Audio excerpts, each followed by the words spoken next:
This is Meet Sean, where we break down real life topics insurance, annuities, real estate, travel planning, and home ownership so you can make smarter moves. Subscribe so you don't miss the next episode. Usually when we look at skyscraper or like a massive parking garage or even just a long sidewalk, there's this expectation of permanence. You pour the concrete, it cures, and you just sort of assume it's going to outlive all of us. Right, yeah. It feels like a fundamental truth of modern engineering. Yeah. We build our entire world on it, we assume it's solid rock, and then we just completely forget about it. Exactly. But then, you step into the world of property maintenance, and suddenly that solid rock looks a lot more like a fragile sponge. So welcome to this deep dive. Today, our mission is to crack the code on concrete. It's a great topic. It really is. A listener sent us a fantastic breakdown of structural maintenance from WSV Group INC. They're a certified builder contractor. And honestly, it completely shifted how we look at the sidewalks and the parking garages around us. Oh, absolutely. Once you see it, you can't unsee it. Right.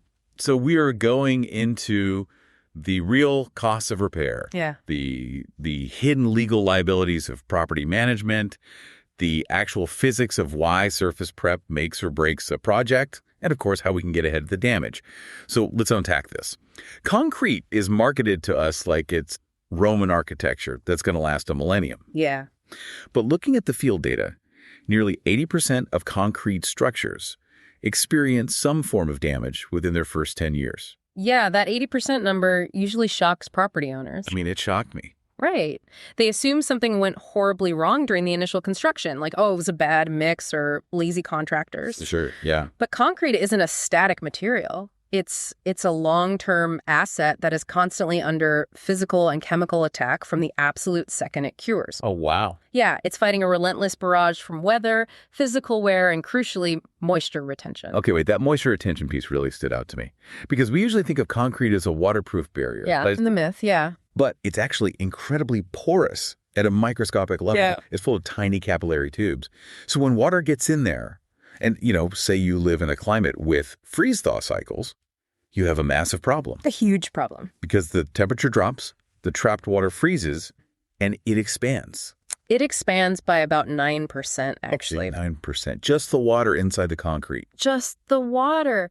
And when you have millions of microscopic ice wedges expanding inside a rigid structure year after year, the concrete fundamentally weakens. I mean, that internal pressure has to go somewhere, right? Right? It can't just stay trapped. Exactly. And it usually blows out the top layer. That's a process called spalling. Right, spalling. I've seen that term in the sources, but visualizing it makes so much more sense now. It's when the surface literally starts flaking or chipping or just popping off in these ugly craters. Yeah, there are little potholes everywhere. And that's just the surface damage. When that expansion and contraction happens constantly, it also leads to joint deterioration and the corrosion of the overall system. Which naturally begs the question of what happens when a property manager just ignores it. Well, they do.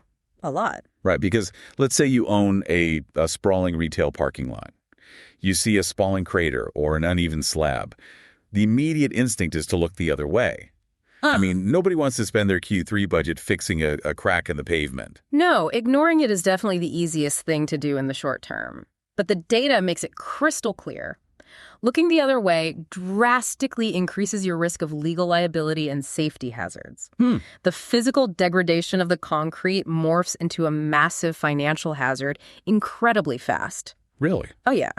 We are talking about severe trip hazards for pedestrians, uneven surfaces that cause vehicle accidents, and eventually structural failures that put lives at risk. Okay, I have to push back a little here, though, just on behalf of the skeptical property manager. Sure. Is a tiny hairline crack really a safety hazard? Yeah. It feels a little bit like the equivalent of a mechanic telling you that you need a brand new transmission when you just went in for an oil change. Are contractors just upselling us? That is a very fair question. And property managers hesitate for that exact reason. But think about what's actually sitting inside that concrete. Most commercial concrete is reinforced with steel rebar or wire mesh to give it tensile strength. Yeah. That tiny hairline crack isn't just a cosmetic flaw. It's a direct channel to that internal steel. So it's a funnel for everything on the surface. Exactly. When water and salt from winter de-icing get through that crack, they hit the steel. Salt water accelerates the corrosion of the rebar. And here's the kicker. When steel rusts, it expands up to 6 times its original volume. 6 times. Wait, So the rusting steel inside acts like a jackhammer, literally tearing the concrete apart from the inside out. Yes. That's why a small crack today is the literal foundation of a future lawsuit. It's an aggressive escalation. Once the internal structure is compromised, a heavy delivery truck rolling over that weakened spot can cause a sudden catastrophic collapse of that slab. That makes the liability aspect terrifying. You aren't just getting sued because someone tripped on a crack. You could be facing a lawsuit because a section of your parking garage failed entirely. Absolutely. And the liability doesn't even stop there, according to the source material. The safety protocols required to actually fix these issues are stringent. Property managers have to maintain high safety standards, not just for the pedestrians, but for the work environment itself when the repair crews show up. Right, because the repair process involves cutting into ruined concrete, grinding down surfaces, handling chemical compounds. Yeah. You're creating crystalline silica dust and throwing sharp fragments of aggregate into the air. It's not a gentle process. Which is why the breakdown specifically notes the cost of basic safety gear. Just equipping a crew with the mandatory gloves and goggles runs between $15 and $100 per worker. Yeah, that adds up fast. It's a small detail, but it really highlights that an active repair site is a high liability hazard zone in itself. You have to secure the perimeter, protect the workers, and protect the public while the fix is happening.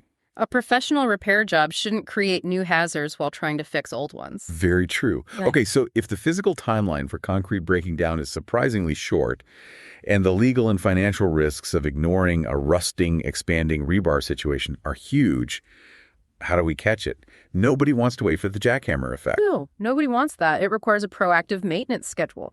Property managers need to conduct regular, targeted inspections at least twice a year. Okay. And beyond the calendar, they need to do these inspections immediately following any severe weather events. So after a massive blizzard, a deep freeze, or heavy flooding, you don't just check the roof for missing shingles. You have to get down and walk the foundation, the walkways, and the parking decks. You do. And you also have to prioritize the high-risk areas. The most vulnerable spots are usually walkways, loading docks, and garage thresholds. Loading docks make sense. Yeah, think about the mechanical stress on a loading dock. Yeah. You have 80,000-pound trucks slamming into it, backing up, twisting their tires. Or a garage threshold, which is constantly flexing under the weight of passing cars, while simultaneously catching all the salty snow dripping off their undercarriages. Oh, right. All that salt is sitting there. Exactly. Those areas will fail first. You also have to watch the drainage, right? Are the gutters actually moving water away from the foundation? Or are they dumping a waterfall directly onto a control joint in the sidewalk every time it rains? Yes. Monitoring the subtle movement of slabs and ensuring drainage systems are functioning correctly is the cheapest preventative maintenance you can do. And this brings up a really practical tool for property managers that was in the breakdown. Documentation. Keeping a meticulous record of the condition of your concrete assets before and after any repairs. It turns out your smartphone camera is essentially a vital piece of diagnostic equipment. It really is. Taking photos, logging the width of a crack, tracking how well a drain is moving water away, it builds a historical record. Right. When you have a visual timeline proving that a hairline crack has widened by 1/4 of an inch in 6 months, you aren't just asking for money, you are presenting evidence of an active failure. It takes the emotion out of the budget request. It justifies the expense to stakeholders who might never actually walk the property themselves. You show them the photo and say, we can spend $500 today or $15,000 next year when this slab crumbles. Exactly. Proactive management like that, catching it when it's a surface issue, and doing consistent, small-scale repairs preserves the asset. Well, let's talk about the execution of those small-scale repairs. Let's say our diligent property manager found a spalling crater during their biannual inspection. They got the budget approved. Why can't they just go to the local hardware store, buy a bucket of cement, and slap it into the hole? Because the prep work dictates the entire lifespan of the repair. The prep work. Yes. Surface preparation is the absolute cornerstone of a successful project. You cannot skip it. Before you even mix the patch, you have to identify the root cause. Mike Holmes Jr. on Holmes Family Rescue is widely cited on this exact point. Oh, yeah. You have to thoroughly assess the true extent of the damage before you pick your patching materials. Was it moisture? Was it the ground settling beneath the slab? Because if the ground underneath is washing away due to a broken pipe, Patching the surface crack is completely useless. The ground will keep sinking, and the new patch will just crack again tomorrow. Exactly. Once you've identified and fixed the root cause, you have to physically prepare the surface. You have to thoroughly clean the concrete, removing all debris, loose aggregate, and chemical contaminants, often using a stiff wire brush or a heavy-duty pressure washer. The cost breakdown on this prep work is what really caught my attention in the source. A heavy-duty concrete cleaner runs about $20 to $50, while the actual repair mix itself is $30 to $80. So the prep chemicals cost almost as much as the actual concrete patch. It feels counterintuitive, doesn't it? It does, until you understand the physics of adhesion. Right. Concrete needs a clean, porous surface to bond properly.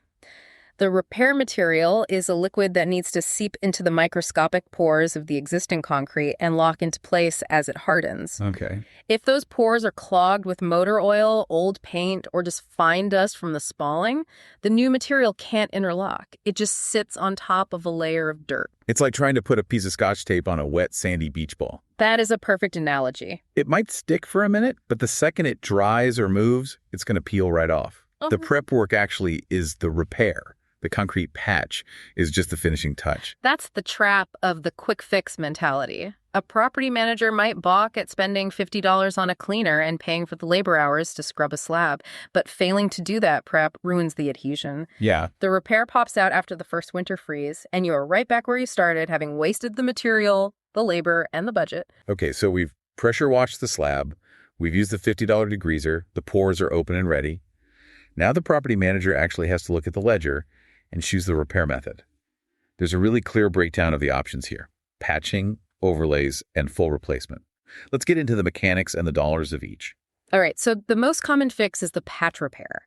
This is for localized damage, a specific crack, or a small spalling crater. It generally runs $5 to $10 per square foot. $5 to $10, okay. Yeah, and when the surface is prepped correctly, the patch bonds tightly and restores the integrity of that specific area. Then we have the overlay, which is a bit more involved, running $6 to $12 per square foot. The source rates it as having medium effectiveness. This is where self-leveling concrete comes into play. And from an engineering standpoint, self-leveling concrete is fascinating. Oh, it's incredible material. It's modified with special polymer, so it pours like a thick syrup rather than a stiff paste. You pour it over an uneven surface, and gravity pulls it perfectly flat before it hardens. It's an incredible material for resurfacing a large, heavily pitted floor. But there's a massive caveat here. An overlay is entirely dependent on the structural integrity of whatever is beneath it. Right. The self-leveling syrup has to bond to the existing slab. If that underlying base slab is still actively shifting or has deep structural cracks that haven't been stabilized, your beautiful, perfectly flat overlay is going to snap in half the second the ground moves. It's only as strong as its foundation. Ooh. Which leads to the final option, full replacement. The big one. Yeah, this is the scenario where the rebar has rusted, the jackhammer effect has shattered the internal core, and the slab is just dead. It has very high effectiveness because you are starting from scratch, digging out the bad base and pouring new concrete. But you are paying a premium, $15 to $30 per square foot. For a commercial property like a multi-level parking garage or an expansive loading zone, that square footage multiplies into a staggering capital expenditure. But here's where we get to the really innovative part of the industry. There are alternative strategies that can save property owners a fortune. Yeah, this is where it gets fun. One method used for dealing with sunken or uneven slabs is called stone slurry grout leveling. And this method can save up to 70% compared to a full concrete replacement. The mechanics of slurry leveling are quite ingenious. Yeah, how does it work exactly? Well, instead of demolishing the uneven slab, contractors drill small, strategic holes through the concrete. They then pump a specialized mixture, a slurry of limestone, water, and cement, underneath the slab at high pressure. So they are literally injecting a new foundation underneath the existing concrete to float the sunken slab back up to its original level position. Precisely. It fills the voids in the soil that caused the sinking in the first place. You avoid the massive cost of demolition, removal, and pouring a brand new slab, which is why the savings are so dramatic. 70% is huge. It is. But again, this requires a solid substrate. You can't lift a slab that is actively crumbling to dust. The concrete itself has to be structurally intact, just out of position. Another alternative mentioned in the source for trip hazards is grinding. If one edge of a sidewalk has pushed up half an inch, creating a tripping edge, You can literally take a diamond-bladed grinder and shave that edge down until it's flush again. It's quick and effective for safety.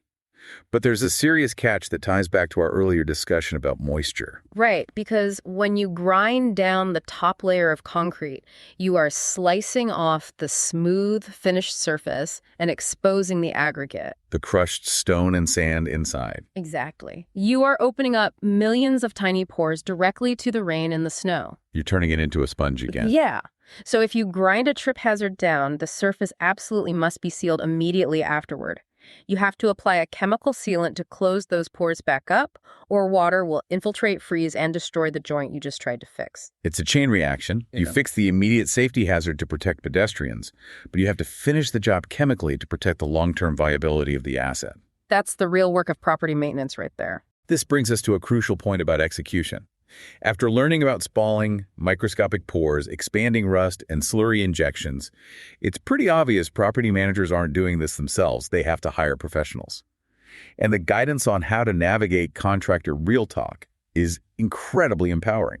The most critical standard to hold contractors to is what's called a diagnostic first approach. Diagnostic first. Yes. A professional shouldn't just look at a crack and throw out a price to fill it. They need to investigate the physics of the environment.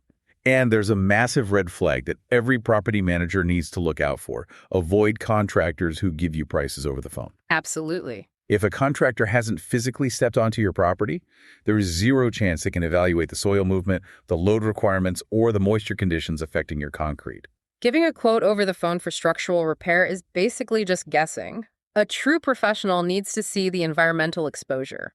They need to look at the drainage patterns we talked about earlier. They need to understand the traffic volume hitting that specific slab. You also need to demand clear documentation of the repair scope before signing anything. Always. You want to make sure you're paying to solve the root cause, not just paying a blanket square footage rate for someone to slap an overlay on a sinking foundation. You want the contract to specify how the surface will be prepped, what chemicals will be used, and how the underlying issues are being addressed. It's about demanding transparency.